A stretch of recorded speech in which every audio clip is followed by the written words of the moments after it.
2000 jumate, 2 kg jumate de aur. Ai visat, bă, ești nebun? Mașini? Unde pinzi, da, mă, de mă, mașini? De ce n-ai venit, mă, ți le iei, dacă e mașinile tale? Vin cu poliția, mă, De ce să nu ți știi. iau mașinile din garaj de acolo jos? De ce, mă, Dacă erau ale tale, dar tot mănânci căcaca ale tale.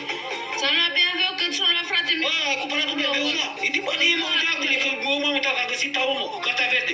7400 de euro a dat pe el. Măgarule, Handicapatule ce ești. apropo, du-te în biserică. Și am vândut alea Fordurile alea, eu le-am vândut. Eu am pus să le vând ca să-mi bag mașina asta care a cumpărat-o acum, curia care a cumpărat-o.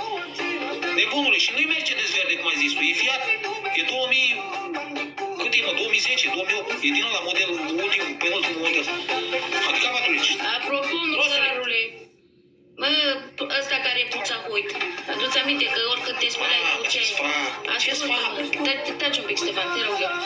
Când am scos eu, mă, du-te în biserică și iau și pe asta, pe creșa cu tine, măgarule, să-și aprinde lumână și tu, că eu am scos cuțitul la fata mea. Nu vi rușine, măgarilor.